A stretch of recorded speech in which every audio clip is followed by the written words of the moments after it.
So the Spurs building the right roster around Victor Wembanyama.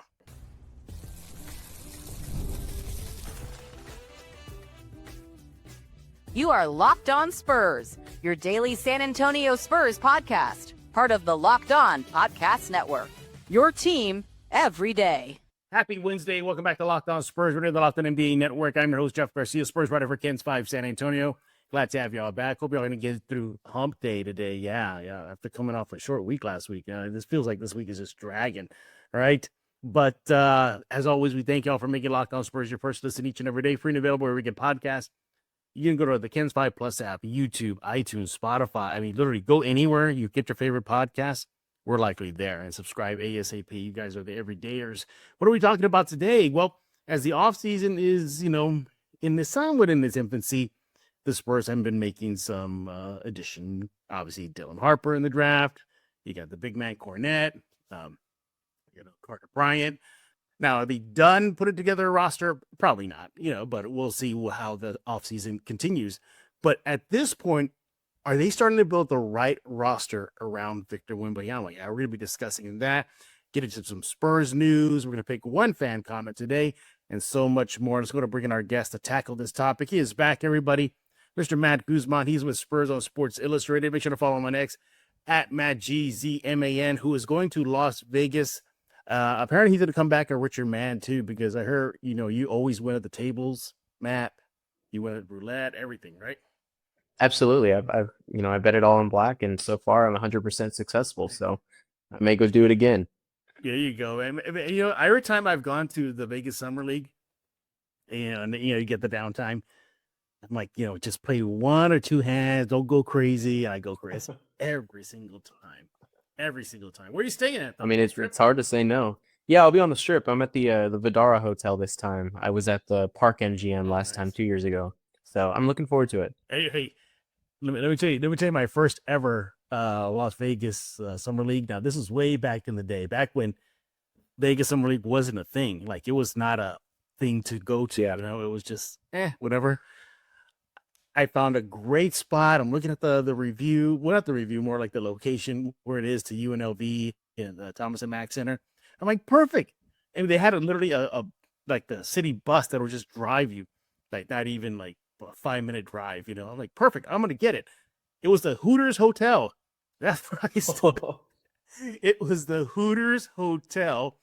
It's no longer there anymore, but it's off the strip. Crazy. But that was the closest hotel to UNLV Thomas and Mack Center, and I took it. I remember splitting it with a friend of mine, and I forgot about the deposit you got to put on before you even get to the room.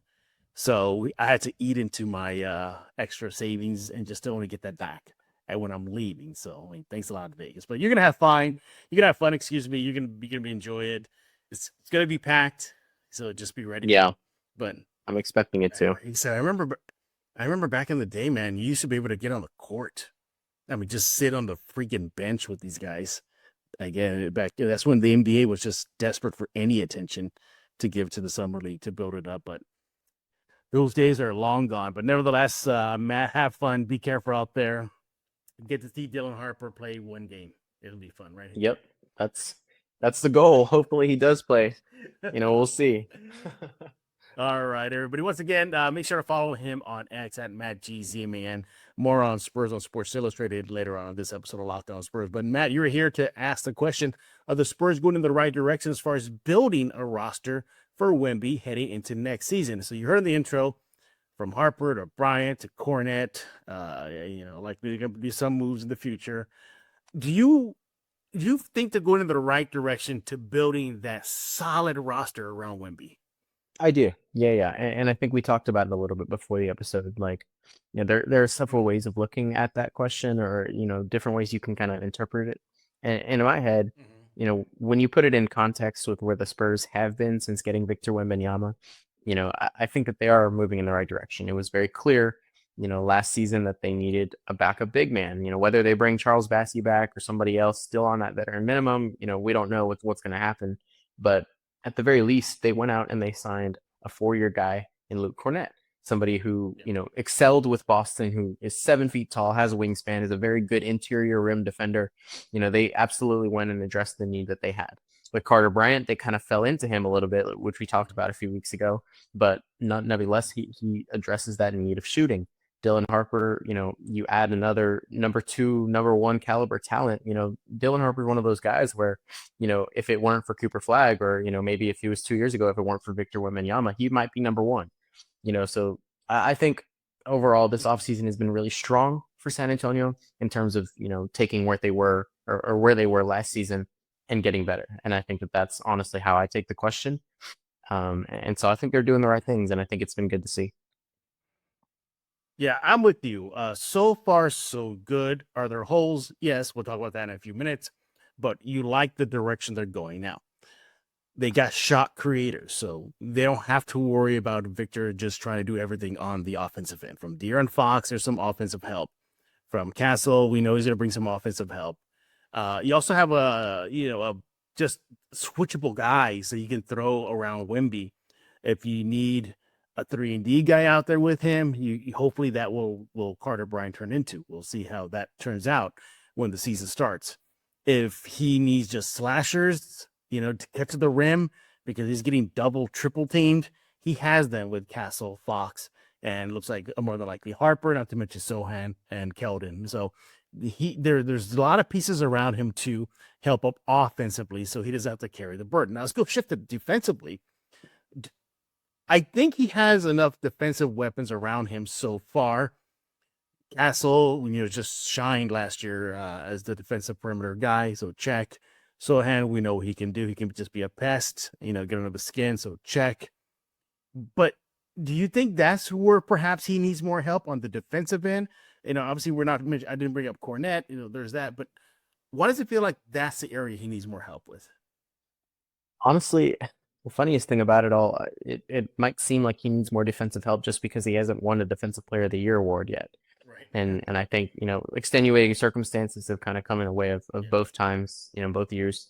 And that said, I do think that defensively the Spurs are stronger when you compare it to their offensive side at the moment. And it's just because of Castle, and he's expected to take, another leap next season. Sohan is continuing to get better. You add Luke Cornette, who can kind of guard the rim specifically. I'm not going to call him an all-world defender, but he has a very good, presence right near the rim in the restricted area. And then you have Victor, who kind of fills in the gaps everywhere else. And so I think that, this team is built very strong on the defensive end. And, like we said, there's still options to add other players, and that is likely going to be a key factor in players that the Spurs are going to look to go get or go after or trade for, and I think that that's something that they to watch out for. But I guess to me, it might just be because he hasn't gotten the one award that he's been waiting to win since being drafted to the NBA. Yeah, should have gotten it his rookie season, everybody. I think he should have gotten it then. But nevertheless, no, you're right. And I may be nitpicking here, but it just feels like defensively, perhaps, I guess, maybe I'm looking at this more defensive wings. That makes sense too, because we know Carter Bryant will hopefully turn into that. We'll see what happens. But Keldon, we've seen he gets burned a few times. Same thing with Devin. It feels like that position, maybe I should say, he need a little more beefing up. But nevertheless, though, we like the direction they're going. What I think the wild card in all this too is something we didn't bring up is the new head coach, Mitch Johnson. How do you think he factors into this whole constructing a roster, which does include a coaching staff, to build around Wemby moving forward? Yeah, well, we've already seen some of the moves that San Antonio's gone for, to open the offseason, bringing in Corliss and Sean Sweeney. I think, we're going to see a little bit more of Mitch's play style this upcoming season, because last year, he was trying to adjust to a role that he had never had before. He didn't have much preparation time besides, being told before Game 5 that, hey, you're going to coach. And so I think having a full off season, being inducted as the official head coach, everybody is operating around him as the head coach now. I think that we're going to see a little bit of we're going to see different rotations. I know that was a big gripe of a lot of people last season. We're going to see some different ways that Victor is utilized. We're going to see different ways that Castle gets involved, especially with Harper and Fox to deal with as well. And so I think, when it comes to Mitch Johnson, we don't really know what it looks like because we haven't seen it. We haven't seen Mitch Johnson as a head coach yet. But from the time he spent with the organization, to last season, getting a chance to get that experience, I think that he's going to start finding a way that he feels best, utilizing Victor Wembanyama, and at that point you go from there. Absolutely. All right. We're not done talking about this topic. When we get back, we'll look at maybe some other holes the Spurs need to fill to build a complete roster around Wemby. So much more, including some Spurs news and notes and fan comment. Coming up next right here on Locked On Spurs. I want to talk about Monarch Money. Ever wish managing your money felt easier? With Monarch Money, you can. Whether you're growing your own savings, planning for a big purchase, Monarch Money puts you in the driver's seat. It's like having your own personal CFO, giving you full visibility and control over your finances. Monarch Money is more than just a budgeting app. It's a complete financial command center. Track all your accounts, investments, spending in one spot. That's why. So in addition to managing your money, you can start building wealth. Hey, you know what? You can track your spending, see where you're, spending the most money on, whether that's online shopping, takeout. What about if you're sharing finance with somebody? Well, y'all both can track track how you manage your money, I should say. And you know what? It's easy to use. You can handle all your accounts in one app, and you can do so much more with the Monarch Money app. Take control of your finances with Monarch Money. Use code LOCKEDONNBA at monarchmoney.com for 50% off your first year. That's monarchmoney.com. Code is LOCKEDONNBA for half off your first year. And we're back right here on Locked On Spurs, joined by Matt Guzman. He's with Spurs on Sports Illustrated. Make sure to follow him on X at MattGZMAN. And maybe he'll place a bet for you in Vegas. Did you hate that when you go to Vegas? Hey, if I give you $100, can you put this on Red 5 or something like that? You're like, you know what? I can. Oh, darn it. It didn't hit when I was there. That's crazy. I can't say anybody's asked me to do that, but that's insane. I was just going to say, like, I don't know if I would honor that. I might just take the money and go use it. Right?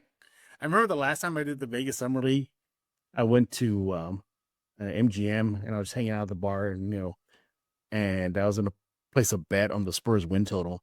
And I took a picture of it and I shared it on social media. Somebody called me. If I give you such money, will you put it down for me? I was like, sure. By the way, and they never sent me the money. I was like, okay, I think at that time it was PayPal was the thing. Oh, send me a PayPal. And then nothing happened. So they must have gotten cold feet. They got scared money there, Matt. They had scared money. Family. We are talking about the Spurs roster, and if it's getting a little bit towards the completed part, as far as making it a suitable roster around Victor Wembanyama. Now, we highlighted some of the good. Let's look at the bad now. And I think the biggest bad is floor spacing. They just don't have that consistent floor spacer. We know the numbers from three line. Dylan Harper in college wasn't that great of a three-point shooter. Castle got better. He showed marked improvement, but still not there yet. Fox, same thing career-wise. He averages a little over 30%. So there's that. Maybe it's Carter Bryant, but again, we don't know yet. We have zero sample size from him, and I'm not including Summer League. I'm waiting to see the real deal. So there's that. But then in the flip, though, you go, okay, well, Harrison Barnes wasn't that bad. Wemby himself wasn't that bad. Devin occasionally could knock him down. So do you still feel that the roster is still not complete because of the lack of snipers? Or unless you think Julian Champagnie is going to play well enough to be consistent for nearly 82 games from the three line? Sure. And last year he was one of the three that played all 82. And so, you can count on Julian Champagnie to deliver and to get you some points from three. But I mean, to your point, that is definitely still their most glaring issue. And it's been a thing from even before Victor Wembanyama. And then he shows up and Zach Collins is your center who's supposed to be the floor spacer, and he wasn't great from three. Doug McDermott spent some time here, and I think that they've had these guys who can come in and shoot like that. But, you've never had that player that is known as the three-point shooter, like a Klay Thompson type. I'm not going to say Steph Curry because obviously he's a once in a generation, but the Klay Thompson type, the Buddy Hield type, where you can count on them to be that three-point sniper to really, really, really, you can really rely on. And Champagnie was that for them last season, in a way, but, he's not that star three-point talent. He's just a very strong 3-and-D role player. And so I think, Exactly. you talk about Carter Bryant, like you said, that's probably where we're at as far as, is this a good roster? Your roster is not complete when your supposed best 3-point sniper is a rookie who's yet to play a game. And that's not a knock on Carter Bryant, and I'm sure that he's going to be fine from range, but that's definitely something that they still are going to want to address, whether it be this offseason, next offseason, or moving forward. Yeah, exactly. And, and I think we all know that the 3-shot, part of this whole thing is still not there yet. But who knows? I was kind of hoping to see some of that in the summer league from Carter Bryant out in Cali, but he only played one game. He knocked out 1 3, so way, way, way too premature to think he can be that 3D guy. But who knows? Perhaps their sniper is already within, inside already. Champagny, Barnes, the cell. Maybe it is Castle. We're seeing video from Castle in the offseason. Him working on that 3-shot, and that should at least be good news to Spurs fans. Say, hey, he's aware of the issue in his game and he's trying to address it. So and the same, but what do Spurs fans say, man? Well, that's an empty gym, and it is. It's true. It's an empty gym. We don't know how that'll translate to a full-on 48-minute regular season NBA game or beyond. So we'll see that. Do you think this is another not a glaring weakness, but still needs some beefing up, pun intended, is more big men on the roster? They got Cornette, obviously you got Wemby, but that's it. Bassi, I believe he's a free agent. You think they still need to have bigger bodies on the roster? I think so. And I think we mentioned Bassi earlier. He is a free agent, available. He would come cheap, obviously, if they were to bring him back. But I mean, yeah, when you look at the positions and everything, I've long said that I think Victor should be playing a 4. And they should be getting a traditional center Zach Collins type. On paper, I've said this so many times, it's kind of funny. On paper, Zach Collins was the perfect traditional center to put next to a player like Victor. He just didn't work out, and so I think, that is definitely something that they're going to want to keep looking into. You have Jeremy who plays a 4, you have, or who can play a 5 when needed, when everyone else is gone. But, they're going to want to get somebody more than just Luke Cornette to be a traditional center. And I think that's something that they were out looking for this offseason, and it's good that they brought in Cornette because they kind of addressed that need.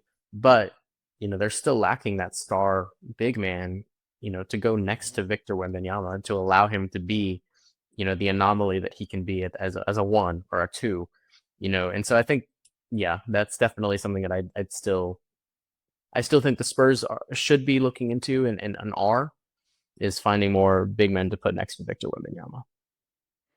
I'm gonna leave Cornette's picture up here. How many minutes do you think he's gonna get next year? Backing up Wemby. I could see him getting 17 to 21. See, I got him at between 20 to 24. I think they're gonna utilize him a lot more. Yeah.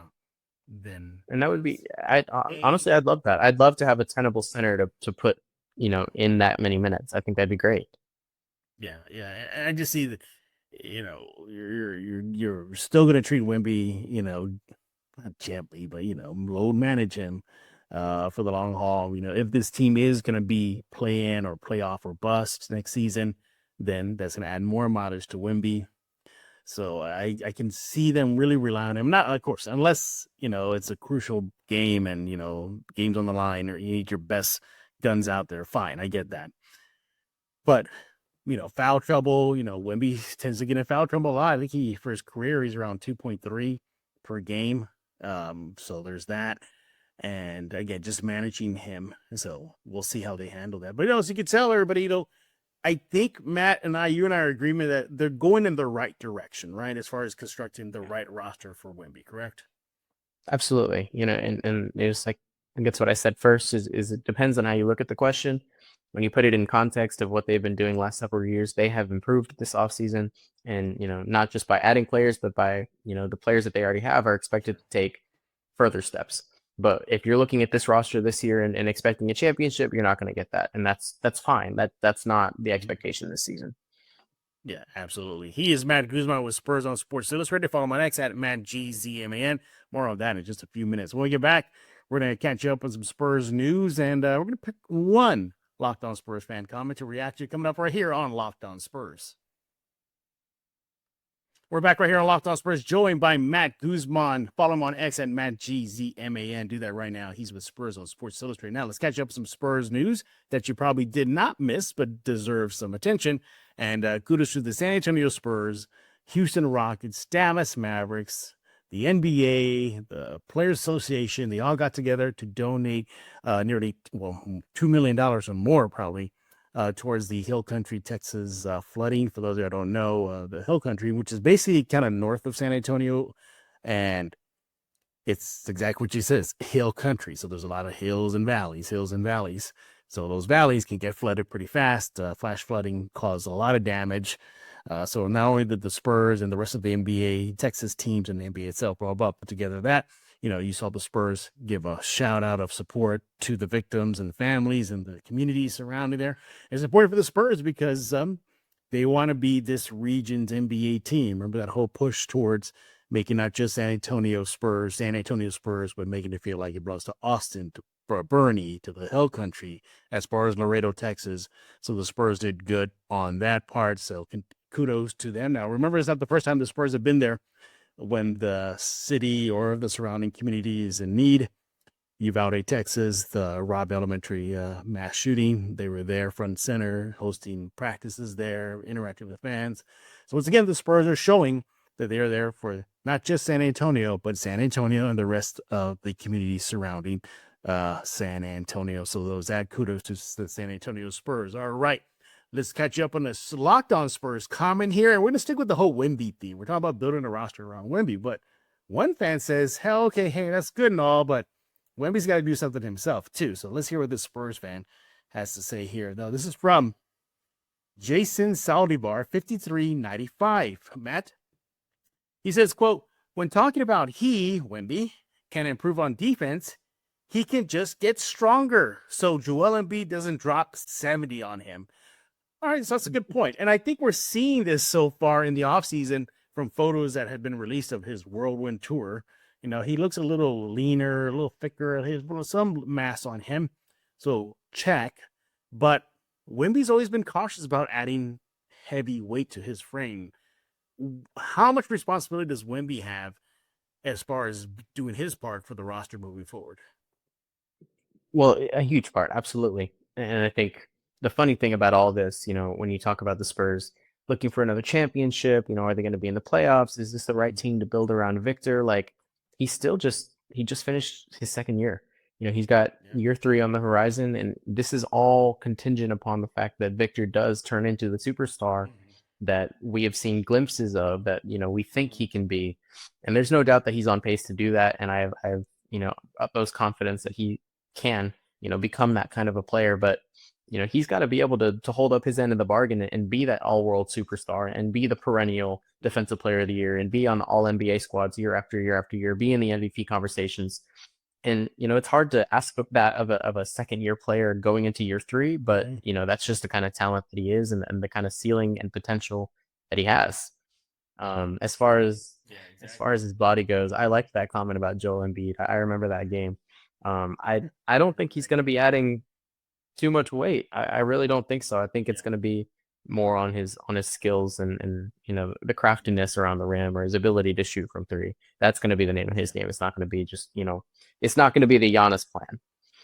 Yeah.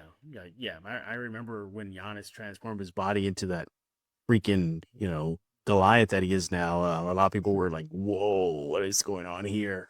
Work for Giannis may not work for Wemby, and Wemby's going to do what Wemby does. Good news is that Wemby is done with his tour of Asia and China and Japan. He's back in San Antonio working out, getting ready for the season. All this talk about getting ready for the season, it feels like the season will start tomorrow. We're still a month away from it. I know. It just feels like it's going to start soon. But hey, you got Summer League, so that'll keep you going there. But we appreciate the comment there. Keep them coming. Leave a comment on the Locked On Spurs YouTube page. We definitely enjoy them. And once again, I want to thank everybody for getting Locked On Spurs to now over 8,000 subscribers. So we appreciate that here at Locked On Spurs. So keep it going. Matt, we've been talking about Spurs on Sports Illustrated. What do you got going? We know you're going to the Vegas Summer League, so that'll be on the horizon. What else is cooking? Yeah, well, so I got that coverage, obviously. And I recently did a piece that I kind of wanted to highlight about Victor's contract, his financial situation. I was very curious, so I just decided, do some simulations and figure out where things could sit. And it turns out that his third contract, which I think is to be expected, if he does end up qualifying for that supermax with the Spurs, it's going to be just a ridiculous amount of money. I just found it super interesting, so I put that out there. It was so interesting that people needed to highlight it on other websites, right, Matt? That's right. Yeah, they did. They did a great job of telling what I wrote. Yeah, absolutely. Yeah, look at that. And you got full credit for it too, right, Matt? I'm pretty sure you did, right? 100%. Absolutely. Yeah, of course you did. Yeah. Don't be silly stuff from Matt. All right, everybody, stop it. There's no need for that. Nothing wrong with linking back to him, but don't go word for word. So Matt, I've been there before, so it happens. You just gotta swallow it and move forward, man. But it does. Well, I get you. It gets you riled up, man. I don't blame you, Matt. Be careful in Vegas. Have fun. Deliver all that good stuff.